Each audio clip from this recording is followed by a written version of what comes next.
शेतकरी बंधूंनो नमस्कार. Shares croppers private limited संचलित स्वयंपूर्ण गाव विकास प्रकल्प बाबत आम्ही आपल्याला क्रमशः व्हिडिओ पोस्टमधून माहिती देत आहोत. आपण मागील व्हिडिओमध्ये शेतकऱ्यांनी शेती कामकाज डिजिटलीकरण का करावं, त्याचं व्यवहारातली महत्त्व नेमकं काय आहे, शेतकऱ्याला जो सामाजिक फायदा होणार आहे त्याबाबत आपण विश्लेषण केलं. त्यानंतर शेतकरी मित्र माहिती संकलक यांनी शेतकऱ्यांनी नोंदणी कशी करायची याबाबत आपण व्हिडिओमध्ये जाणून घेतलं आहे. आजचा व्हिडिओ हा शेतकरी मित्र माहिती संकलक याचे नेमके महत्त्व काय आहे, याची का गरज भासते, हा कंपनीच्या वतीनं प्रतिनिधी म्हणून काय काम करणार आहे, कसे काम करणं अपेक्षित आहे, त्यांच्याकरता नियम अटी काय असणार आहे, या सगळ्या बाबीचं आम्ही आज विस्तारपूर्वक विश्लेषण करणार आहोत. मुळात आमची कल्पना आहे की शेतकरी मित्र माहिती संकलक हा गावचा प्लॅनर असला पाहिजे. म्हणजे गावाचं त्याला काही करायचं नाही आहे, गावात काही सुधारणा करायची नाही आहे. आमची अपेक्षा आहे की शेतकऱ्याच्या शेतीचं महत्त्वपूर्ण प्लॅनिंग म्हणजे लागवडीपासून तर काढणीपर्यंत ते विक्रीपर्यंत ही बाब करण्याकरिता शेतकऱ्यांना बाजारातून भाव मिळवून देण्यासाठी त्याची भूमिका ही फार महत्त्वाची असणार आहे. तेव्हा जे नवयुवक पुढाकार घेऊ इच्छितात स्वयंपूर्ण गाव विकास प्रकल्पामध्ये काम करण्याकरिता, त्यांनी हा व्हिडिओ काळजीपूर्वक ऐका.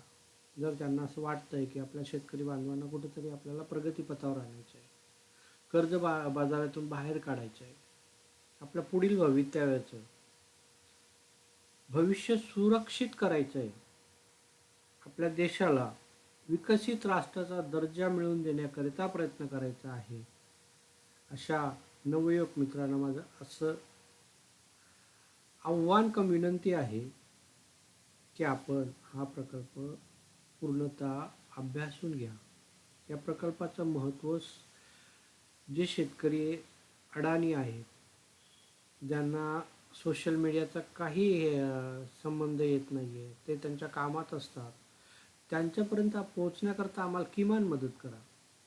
किमान तुम्हाला असं वाटतं की हा प्रकल्प चांगला आहे तर तुम्ही किमान 3 ते 4 लोकांना प्रेरित करा. या प्रकल्पात सहभागी होण्याकरता तुम्ही त्यांना सांगा की हा प्रकल्प किती महत्त्वाचा आहे. बघा, या प्रकल्पामध्ये ना शुद्धपैकी ट्रान्सपरन्सी येणार आहे. तुमचं कामकाज डिजिटल झालं तर यामध्ये कामकाज करणारे जे बाजार घटक आहेत त्यांच्याकरिता हे सोयीस्कर बाबी आहेत. कुणालाच असं वाटत नाही आहे की शेतकऱ्याचं नुकसान व्हावं म्हणून, कारण त्यांच्या भरोशावर ते जगतात. बघा, शेतकरी हा शहरातील किती कुटुंबाचं पोट भरत असेल, मग तो विक्रेता असो, आडतदार असो, खरीददार असो, यांचं घर शेतकऱ्याच्या उत्पन्नामुळे वाढते. शेतकऱ्याने काम केलं तरच त्यांचं घर चालते, त्यांना त्याचा फायदा मिळतो आहे. म्हणजे शेतकरी आणि शेती जगत हे शहराची अर्थव्यवस्था चालवते. त्याकरता त्या शेतकरी मेहनत करतोय पण कमावतो व्यापारी, ही जी आजचा जो दृष्टिकोन झाला आहे तो पूर्णतः बदलला पाहिजे. कारण शहरातले व्यापारी पण काही असे सुखी नाही आहेत, त्यांनाही भरपूर मेहनत करावी लागते, भरपूर रिस्क घ्यावा लागतो, भरपूर आर्थिक धोका पत्करावा लागतो. त्यांची अर्थव्यवस्था जर अभ्यासली तर त्यांना फार मोठा कर्जबाजारीपणा आहे, पण पैशाचं ट्रान्झॅक्शन होतं, त्याच्यामुळे बाकीच्या सगळ्या गोष्टी टाळता येतात. त्यांनाही सोयीचे सोयीस्कर दिवस हवेत, ते पण फार वैतागून गेलेले असतात. रोज त्याच अडचणीला त्याला सामना करावा लागतो. या सगळ्या बाबीला जर नियोजनमध्ये आणायचं असेल तर सर्वप्रथम शेतकऱ्यांनी बदलायला हवं. शेतकऱ्यांनी कालसंगत निर्णय घ्यायला हवा, तरच हे शक्य आहे. शेतकऱ्यांनी जर डिजिटल कामकाज केलं, डिजिटली माहिती साठवली, तर जे बाजार घटक काम करत आहेत त्यांना नियोजनबद्ध बाकी सगळ्या व्यवहार करता येणार आहे. आज ते हवेत करतात. एक अंदाज बांधून मागचा अनुभव लक्षात घेऊन ते व्यवहार करतात. त्यांच्याकरता नियोजन ह्या सगळ्या गोष्टी भाकड होतात. त्यांना जर का असं योग्य नियोजनामध्ये जर बिझनेस करायचा, व्यवसाय करायचा, तर त्यांच्याकरता माहिती असते ती डेटा. त्यांच्याकरता आवश्यक बाब आहे की कोणत्या शेतकऱ्याकडे कोणता शेतमाल उपलब्ध आहे, जो विक्री पात्र आहे, तो वेळेवर आला पाहिजे, त्या दृष्टीने नियोजन करणं. तो आहे असं कन्सिडर करून विकण्याकरता नियोजन करणं, ह्या सगळ्या बाबी बाजार घटकाच्या आहेत. पण त्यांच्याकडे डेटाच येत नाही आहे, त्यामुळे ते विक्री नियोजन कसे करतील?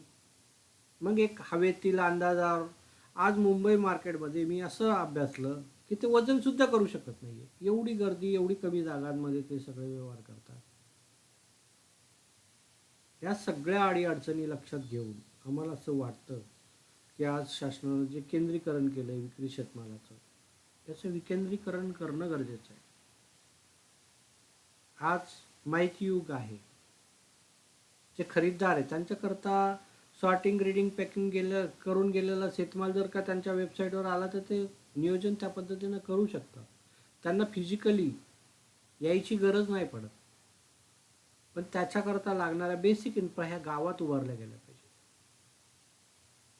तर या गोष्टी शक्य आहेत. आणि आम्हाला हीच बाब जाणवतीये, ह्या जर गोष्टी करायच्या असेल, त्यामध्ये जर इन्व्हेस्टमेंट यायला पाहिजे असेल, तर ते पारदर्शीपणे असेल डेटा, तर हे शक्य आहे. तर शेतकऱ्याने बदललंच नाही आहे तर ह्या गोष्टी केव्हाच घडू शकणार नाही आहे. तरी माझं असं शेतकऱ्यांनाही आव्हान आहे की आपण बदला, काल संगत बदल करा. तुम्ही आधुनिक शेती करता, भरपूर खर्च करसाल, भरपूर टेक्नॉलॉजी येतील, उत्पादन वाढेल, पण मार्केटमधून भाव मिळणार का तुम्हाला? तुम्ही इनपुट कॉस्ट कितीही वाढवा, पण जो प्रॉडक्ट आहे, जे तुमचं उत्पन्न आहे, शेतमाल आहे, तो बाजारात त्याच पटीनं विकल्या जाणार आहे याची शाश्वती कोणीच देऊ शकत नाही आहे. कारण हा जागतिक बाजार आहे. तुमच्याकडे माग झालं तर बाहेरून येऊ शकणार आहे. म्हणजे तुम्हाला कॉम्पिटिशन आहे, तेव्हा तुमच्या गोष्टी ज्या इनपुटच्या आहेत, म्हणजे तुमचा उत्पादन खर्च कमीत कमी कसा राहील याकरता हे द्यायचं आहे, लक्ष द्यायचं आहे, त्याच्यावर काम करायचं आहे. जर हे काम करायचं असेल तर तुम्ही नेमकं काय उत्पादन खर्च करता ही गोष्ट तर माहिती झाली पाहिजेत. म्हणजे काय आहे की तुम्ही शेती कामकाज डिजिटलीकरण केलं तरच या बाबी शक्य होणार आहे. कारण या प्रकल्पाचा मुख्य गाभाच तो आहे, त्याचं महत्त्वही तेच आहे की शेती कामकाज डेटा, जो आज भारतात शेती अर्थव्यवस्था प्रमुख कणा असून सुद्धा आज तो उपलब्ध नाहीये. म्हणून शेअर्स कॉर्पस प्रायव्हेट लिमिटेडनी या बाबीचं नियोजन करण्याकरिता स्वयंपूर्ण गाव विकास प्रकल्पाची संकल्पना गाव पातळीवर राबवायचं ठरवलं. यामध्ये पहिलं कामकाज असं आहे, गावाच्या वतीनं शेती कामकाज डिजिटलीकरण करण्याकरिता शेतकरी मित्र माहिती संकलक प्रत्येक पिनकोड असणाऱ्या गावाकरता एक नेमला जाणार आहे. त्याची शैक्षणिक पात्रता आमच्याकरता फार महत्त्वाची नाही आहे. त्याला फक्त कॉम्प्युटर नॉलेज, संगणक नॉलेज असलं एवढंच आमच्याकरता पुरेसं आहे. पण त्याचा दृष्टिकोन फार महत्त्वाचा आहे. आमच्याकरता त्याचा दृष्टिकोन फार महत्त्वाचा आहे.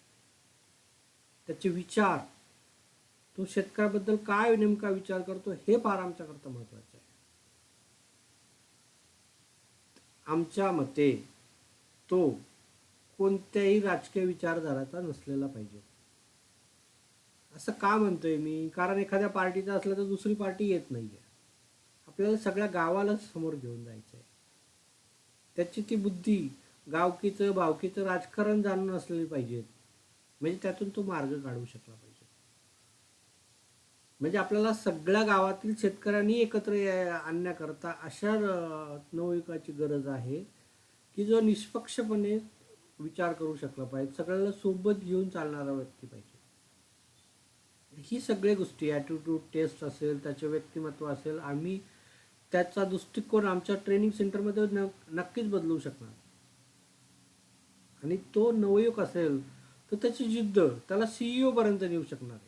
आमच्या मते गावाचं जे काही शेती होते त्याचं प्लॅनिंग करायचं नियोजन आम्ही त्या शेतकरी मित्राच्या मार्फतच करणार. म्हणजे त्याला आपण एक साध्या शेतकरी मित्रापासून तर गावातल्या CEO पर्यंत नेऊन ठेवण्याचं काम आम्ही करणार आहे. त्याला गावाच्या घडामोडीची काही गरज नाही, गावातल्या राजकारणाशी त्याची काही गरज नाही आहे. तो फक्त पर्टिक्युलर प्रत्येक शेतकऱ्याचं शेतीनिहाय उत्पादन कसं वाढेल, त्या शेतकऱ्याला एक्सपोर्ट शेतकरी कसा बनवेल, त्या गावात कोणत्या पिकाचं सेज बनवेल, स्पेशल ॲग्री झोन कसा बनवेल, या बाबतीत लक्ष देण्याकरता आम्ही तो नेमणार. कारण आम्हाला माहिती आहे आमच्यावर विश्वास ठेवणारे कमी लोक असणार आहेत, पण तोच विश्वास त्याच्या गावातील लोकांवर नक्कीच ठेवू शकतात. आमच्यापेक्षा ते जास्त ठेवू शकतात. म्हणून आमचं असं मत आहे की गावातला एक प्रतिनिधी आमच्या कंपनीत पुढाकार घेऊन सहभाग त्यांनी नोंदला पाहिजे. या प्रकल्पाची सुरुवात गावात केव्हा होणार आहे ही बाब सुद्धा लक्षात घ्यावा. ज्या शेतकरी मित्र ज्याची नेमणूक झाली आहे, ज्याची निवड झाली आहे, त्यांनी किमान स्वतःच्या विश्वासावर 200 शेतकरी जोडायचे आहे. म्हणजे 200 शेतकऱ्याचं अकाउंट खातं ओपन केलं पाहिजे कंपनीच्या वेबसाईटवर. आणि ते खातं नुसतं उघडून उपयोगी नाही आहे, त्याचा जो एक हंगाम, त्याचा डेटा त्याला भरायचा आहे. म्हणजे ज्या बाबी आपल्याला डिजिटलीकरण करायच्या आहेत त्या सगळ्या बाबी त्याला त्यात भरायचं आहे. त्याचं कामकाज तेच आहे. म्हणजे तुम्हाला त्या शेतकरी मित्राला एकच काम करायचं आहे की जे 200 शेतकरी नेमले आहेत त्यांचा बॅलन्स शीट तयार करायचा आहे वेबसाईटवर. त्यांचा उत्पादन खर्च काढून द्यायचा आहे. त्याला त्याच्यात काही करायची गरज नाही आहे, ते सगळं सॉफ्टवेअर करेल, पण त्यानं डेटा एंट्री करणं फार गरजेचं आहे. जेव्हा त्यांनी 201 शेतकरी हा नोंदला गेला, त्याच्याकडं अकाउंट मेंटेन ठेवलं, तर त्याला कंपनीकडनं 20,100 रुपये कायमस्वरूपी मिळणं चालू होईल. याला आपण नाव देतोय स्वयंपूर्ण उत्पन्न योजना, स्वयंप्रेरणा उत्पादन योजना. आणि त्यांनी स्वतःतून प्रेरणा घेतली आहे. 10चे 100 केले, 100चे 200 केले. 200 शेतकरी नोंदणी होईपर्यंत त्याला कसलाही मोबदला मिळणार नाहीये, ही बाब लक्षात ठेवा. जेव्हा 201 नोंदला त्याला तर 20,100 रुपये मिळणं चालू होते. मग त्याची जबाबदारी फार कमी होणार आहे. त्याला फक्त कामकाज करायचं आहे. त्यानंतर असेल कंपनीची जबाबदारी.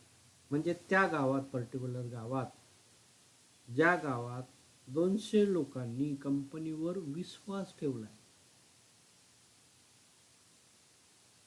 त्याच्याकरता फिजिकली कंपनीचं कामकाज आम्ही त्या शेतकरी मित्राकडनं कामकाज चालू करणार. म्हणजे तिथं काय येईल, सर्वप्रथम आमचा डेटा इंधन खर्चावर मशिनरी येते. आता इंधन खर्चावर मशिनरीची संकल्पना नेमकी काय आपण दुसऱ्या व्हिडिओमध्ये बघणार. त्यानंतर त्याला शेतकरी मदत निधी, नुकसान भरपाईच्या यादीत त्या गावातल्या विद्यमान ज्यांना लॉस झाला, घाटा झाला, त्याचं ते कामकाज चालू होईल.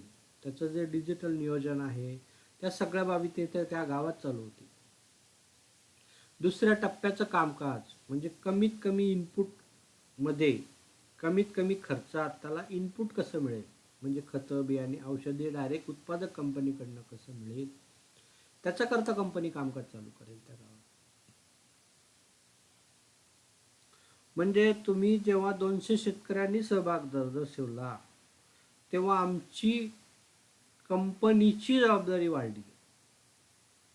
म्हणजे आम्ही त्या गावात इन्व्हेस्टमेंट आणण्याच्या दृष्टीनं प्रयत्न करणार. मग तुमच्या त्यामध्ये इंधन खर्चावर मशिनरी येतील, म्हणजे शेतकऱ्याला फिजिकली फायदा चालू होईल. जेव्हा फिजिकली फायदा चालू होईल तेव्हा बाकीचे जे कुंपणावर लोक बसले आहेत ते लगेच इन्स्टंटली तिथे जॉईन करतील, कारण त्यांना त्यांचा फायदा डोळ्या देखत दिसतोय. बघा, ग्रामीण शेतकऱ्याला बहुतेक कंपन्यांना लुटलंय, त्याच्यामुळे ते विश्वास ठेवणारच नाहीये. तेव्हा शेतकरी मित्रालाही माझा असा विनंती आहे की तुम्ही पेशन्स ठेवा, कारण विचार एका दिवसात बदलणारे नाही आहेत.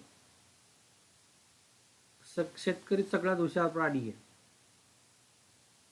त्या सगळ्या गोष्टी चेक करणार आहेत. ही बाब नक्कीच लक्षात ठेवा. ते तुमच्यावर फसवणुकीचा पण आरोप लावू शकतील, पण तुम्ही कायमस्वरूपी जर तुम्ही सत्य मार्गाने जाणार असेल, सत्य माहितीच्या मार्गाने जाणार असेल, तर तुम्हाला फारसा जास्त वेळ लागणारा नाहीये. 200 शेतकरी काही मोठी संख्या नाहीये, पण त्याच्याकरता लागणारा पेशन्स याची टेस्टिंग आहे. हे तुम्हाला लक्षात ठेवायला हवं की तुम्हाला थोडं विश्वासानं त्यांना विश्वासात घेऊन ह्या सगळी बाब व्यवहाराच्या दृष्टीने सगळ्या गोष्टी समजावून सांगायच्या शेतकऱ्याला की बाबा तुझा हा फायदा काय, हा प्रकल्पात सहभागी झाला म्हणजे तुझं काय नुकसान होणार आहे, तुझा काय फायदा होऊ शकणार आहे, ही बाब त्यांना स्पष्ट करून द्या आणि सत्य मार्गाने द्या. कोणतंही चॉकलेट देऊ नका. माझे शेतकरी नवयुवक मित्रांना विनंती आहे की तुम्ही कोणतंही चॉकलेट आश्वासन काही देऊ नका. कंपनीच्या पुस्तकात जेवढं आहे तेवढंच त्यांना वाचायला सांगा किंवा ते तुमच्या तोंडाने सांगा. त्यांना तो विश्वास द्या बाबा याच्यात तुमचं काही नुकसान नाही आहे, तुम्हाला फायदाच फायदा आहे. आणि तो फायदा कसा मिळवून द्यायचा ती जबाबदारी कंपनीची. आम्ही त्यांच्याकरता सर्वप्रथम लक्षात ठेवा की तिथे आमचं इंधन खर्चावर मशिनरी चालू होती. जेव्हा तुम्ही 200 शेतकऱ्यांनी सहभाग नोंदवला तिथं आमची पहिली फिजिकली योजना असेल ती इंधन खर्चावर मशिनरी देणं. म्हणजे तिथे तुमचा प्रोडक्शन कॉस्ट कसा कमी होईल त्या दृष्टीनं आमचा प्रयत्न चालू होईल. तुमचे पर्चेसिंग इंटिग्रेटेड होईल, म्हणजे एकात्मिकरित्या तुमच्या सगळ्या गावाची पर्चेसिंग आम्ही करू, म्हणजे ती कमीत कमी खर्चात असेल. त्या खर्चाचं पण असं वैशिष्ट्य आहे की तुमच्याकडं कंट्रोल आहे. तुम्हाला तो रेट पटला, जो कंपनीनं दिलेला रेट पटत असेल तरच ते घ्यायचं आहे, जेव्हा कोणते बंधनकारक नाही आहे. तुम्हाला ते 30 ते 40% मार्केट रेटपेक्षा कमीच मिळणार आहे, कारण ही एकत्रित शेतकऱ्याची ताकद आहे, एकत्रित शेतकऱ्याची खरेदीची ताकद आहे. यामध्ये कंपनीचा काही रोल नाही आहे. पण तुम्ही जेवढे एकत्र येसाल डिजिटली, राजकीय विचारधारा न बाळगता एकत्र येसाल, तुम्ही कोणत्याही पक्षाचा असू द्या, कंपनीला काही घेणं देणं नाही आहे. पण तुम्ही डिजिटली एकत्र आले, तुमची मागणी एकत्रित डिजिटल आली, तर ही मागणी फार मोठी आहे. हा फार मोठा व्यवसाय आहे. हा कुठंतरी तुमच्या फायद्याचा ठरू शकणार. म्हणून तिथं फिजिकली फायदा देण्याची सुरुवात पहिली अट असेल ती 200 शेतकरी रजिस्टर करणे, नोंदणी करणे. त्याच्यानंतर असेल शेतकरी मदत निधी ही सामाजिक दायित्व योजना आम्ही तुमच्या गावात राबवू. यामध्ये नक्की काय होणार आहे ते तुम्हाला सांगतो. हे जे डिजिटलीकरण होणार आहे त्यामध्ये शेतकऱ्याची बॅलन्स शीट तयार होणार आहे, म्हणजे शेतीचा ताळेबंद तयार होणार आहे, पीक निहाय. तेव्हा जर तुम्ही एखाद्या पिकामध्ये लॉसमध्ये आहे, घाट्यात आहे, तुमची अर्थव्यवस्था सांगते की हा व्यक्ती घाट्यात आहे, तुमच्या परवानगीनं त्याचं नाव आमच्या वेबसाईटवर पब्लिक होणार. त्याच्यामध्ये तुमचा अकाउंट नंबर सुद्धा असणार आहे, जो आमच्याकडे असणार आहे. आम्ही जेव्हा रजिस्ट्रेशन करू तेव्हा तुमचा अकाउंट नंबर नक्कीच घेणार. किंवा तुम्हाला मदत पाहिजे तेव्हा तुम्ही तुमच्या डॅशबोर्डमध्ये ते अपडेट सुद्धा करायचे आहे. का तर तुम्हाला ती मदत डायरेक्टली मिळाली पाहिजे. एखाद्याने तुम्हाला 100 रुपये पाठवले ते तुमच्या नक्की तुमच्याच खात्यावर गेले पाहिजे. आता समजा एखाद्या व्यक्तीला, ग्रामीण व्यक्तीला 50,000 रुपये लॉस झाला एखाद्या पिकामध्ये. तो ढिंडोरा पेटणार आहे का आज? सगळ्याला सांगणार आहे का? गव्हर्नमेंटला हे माहिती पडेल का? पण जेव्हा तो आत्महत्या करतो आर्थिक कारणामुळे, तेव्हा सगळे लोक मदत करतात. मेल्यानंतर मदत काय कामाची?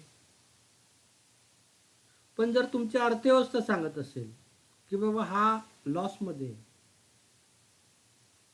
तर जेन्युअन लोक जे दानशूर आहेत ते तुम्हाला मदत नक्कीच करू शकतील. नातेवाईक मदत करू शकतील. पण नातेवाईकाला हे माहिती पडलं पाहिजेत ना. लोक, दानशूर लोक तुमच्या घराघरात येणार नाही, हाऊ लाईफ लॉस झालाय तुम्हाला मदत करू का, असं कधीही कुठेही घडणार नाहीये. आणि त्याच्यात त्याचा इगो पण दुखेल. आपल्याला जी मदत करायची आहे त्या शेतकऱ्याचा स्वाभिमान कायम ठेवून मदत करायची आहे. त्याचा स्वाभिमान कुठेही दुखवता आला नाही पाहिजे. बघा, आपल्या भारतीय संस्कृतीत जुन्या जमान्यात या आत्ताही काही खेड्यात, गावात आहेराची पद्धत असते. आहेराची पद्धत आहे. म्हणजे ही आहेराची पद्धत कशामुळे आली असेल की जे श्रीमंत लोक खर्च करतात तेव्हा गरिबात असूया निर्माण होऊ नये. जे गरीब आहेत त्यांच्या मुलीचं लग्न असेल तेव्हा त्याला हे हे मनात येऊ नये, असूया निर्माण होऊ नये की त्याचं मोठं लग्न झालं आणि माझं आता जेवायला लोकांना जीव घालायला पैसे नाही आहेत. अशा वेळेस समाजाने पुढाकार घेऊन काही प्रमाणात त्याला कुठेतरी मदत व्हावी म्हणून ती आहेराची पद्धत चालू केली. पण त्यात त्याचा युगो दुखत नाहीये, त्याचं स्वाभिमान कुठं दुखवलं जात नाहीये. कारण ती रक्कम जेव्हा त्या संबंधित लोकांच्या घरी लग्न असेल तेव्हा तो परत करतोय, आहेर देत राहतोय. हे चालत असतं, हे सर्कल चालतं. त्याच धर्तीवर आमची ती सामाजिक दायित्व योजनेमध्ये शेतकरी मदत निधी ही चालू होणार आहे. म्हणजे 500 लोकांनी असं ठरवलं की आपल्याला 100 रुपये द्यायचे. ते आजूबाजूचे असतील, मे बी अन्य लोक असतील. त्यांनी आपल्या वेबसाईटवर जाऊन 100 रुपये त्या प्रतिकूल शेतकऱ्याची निवड केली आणि त्याला दिले. म्हणजे काय झालं, त्या शेतकऱ्याला 50,000 रुपये मिळाले. आता त्याच्याकडं त्याने कुठं दान धर्म मागितला का, त्याचा इगो दुखवला का, त्याला कोणाला सांगायची गरज पडली का? म्हणजे त्याला ते पैसे डायरेक्ट ॲक्सेस मिळाले. तो रिटर्न पण करू शकला. त्याच्याकडे लिस्ट असेल की कोणत्या लोकांनी त्याला मदत केली अडचणीच्या वेळेस. आणि शेतकरी प्रामाणिक आहे त्यामुळे तो रिटर्न सुद्धा करू शकतील.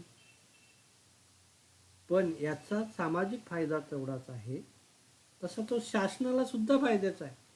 कारण त्याचं जे बर्डन आहे शासनाचं, हे सगळ्या गोष्टी मदतीचं, त्याचा बोजा फार कमी होईल. आता हे दान धर्म करणारे CSR फंडिंगवाले लोक असतील, सामाजिक जे संस्था चालवणारे त्याच्यातले लोक असतील, त्यांच्यासमोर लिस्ट जाईल पुढे. आम्ही त्यांच्याकरता स्पेशल टीम अरेंज करणार आहे. ज्या CSR फंडिंग कंपनी आहेत त्यांच्यापुढे ही लिस्टअप जाईल. जेव्हा हे लोक दान धर्म करतील तेव्हा तुमचा सगळा डेटा ॲनलाइज करतील. हे जे एक्सपर्ट लोक असतील ते सगळा डेटा तुमचा प्रॉपरली विश्लेषण करतील की या संबंधित शेतकऱ्यांनी नेमकी चूक कुठं केली ती. तेव्हा तुम्हाला तो शेतकरी आहे म्हणून सातबाराचा पुरावा त्याला दिसेल.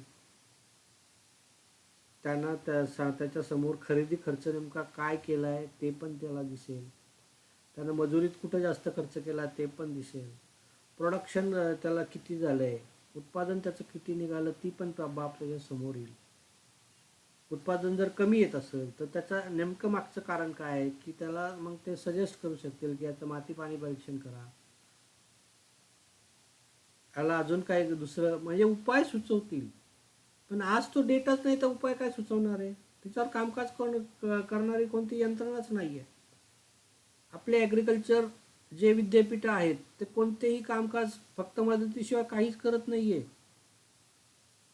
फक्त योजना राबवणे एवढंच त्यांच्या पुढे तत्व आहे.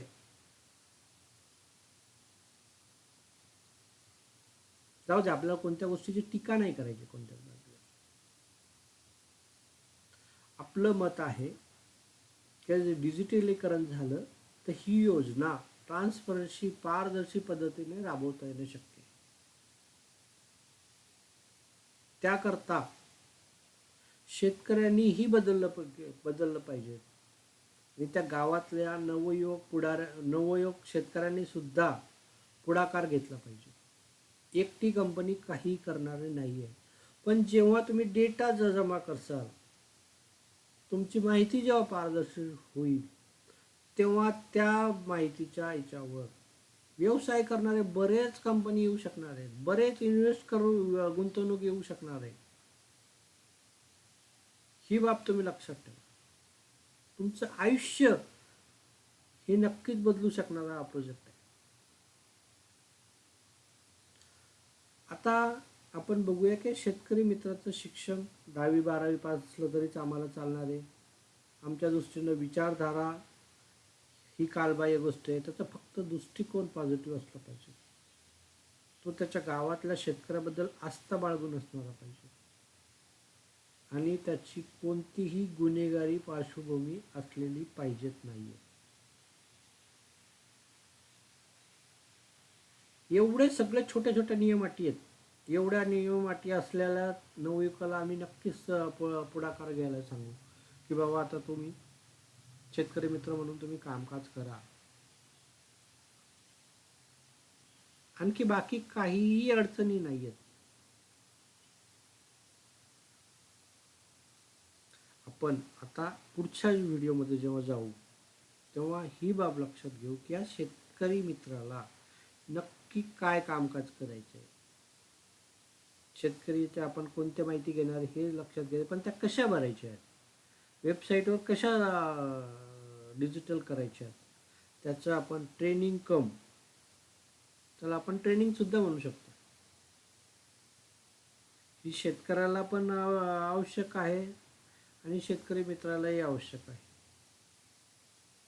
त्याचं व्यवहारातलं महत्त्व काय असणार आहे, त्याच्या समस्या शेतकऱ्याच्या कोणत्या सुटणार आहे या डेटामुळं, या माहितीमुळं, या सगळ्याचा उहापोह आपण दुसऱ्या व्हिडिओमध्ये घेऊ. तोपर्यंत तुर्तास थांबूया.